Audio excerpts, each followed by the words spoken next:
Arsenal take on London rivals Fulham at the Emirates Stadium this Saturday, with both teams currently level on points.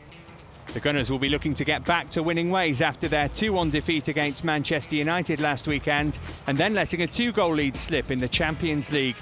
Theo Walcott started and scored in Schalke. He'll hope to keep his place, but Jack Wilshere serves a one-match suspension following his red card at Old Trafford. Fulham may have only won one of their last 5 Premier League games, but they haven't been short of goals, scoring 21 already so far this season, with 5 coming in their last 2 league outings.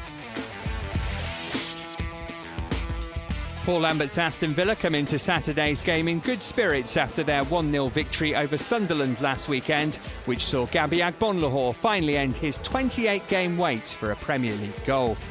Manchester United are currently on a 4-match winning streak in the league, following their victory over Arsenal last weekend. Robin van Persie's goal against his former club was his 8th of the campaign and makes him the division's top scorer. Sir Alex celebrates his 26th year as United boss this week. His squad are boosted by the return of Chris Smalling in defence. 2 informed sides meet at the DW, where Wigan Athletic host West Bromwich Albion. Roberto Martinez's side go into this game aiming for a 3rd successive win after their 1-0 success at Tottenham. Now to have back-to-back wins against 2 very different sides and one of them being in such a difficult place like White Hart Lane is very pleasing. But in the same way, we're looking forward to the next game. West Brom is, in my eyes, the informed team in this competition. If anything, they drop a few points that they shouldn't. They didn't deserve to drop this season. So we know that we're facing a really well-balanced side and a very difficult game on Saturday. West Brom are flying high in 5th place after an excellent start to their Premier League campaign. Shane Long is their top scorer with 7 goals so far this season, but it was his strike partner Peter Odemwingie who hit both Baggies' goals in their 2-0 victory against Southampton on Monday.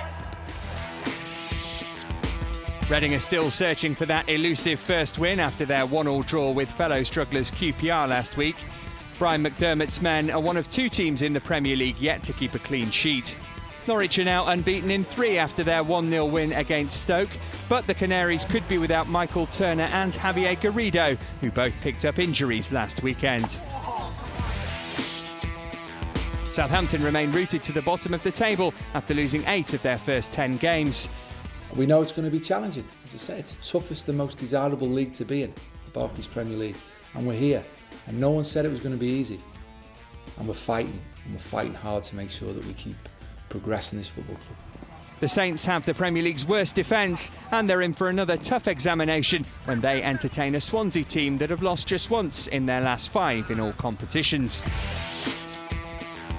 Everton were disappointed to come away from Fulham with just a point in a game they dominated last weekend. It was their 4th draw in a row. Sunderland are without a win in 4 Premier League games and are finding goals hard to come by, having scored only 1 in their last 4 games. They've won just once all season and start the weekend in 16th. Draw specialist Stoke City host a Queen's Park Rangers side who are still without a Premier League win this season. Rangers have struggled from set pieces, and if they are to get their first victory, they'll have to contend with the physical presence of a powerful Stoke side. Stoke haven't won since September and will look to capitalise on their opponent's poor defensive record and will hope to gain revenge on the West Londoners, who completed the double over them last season.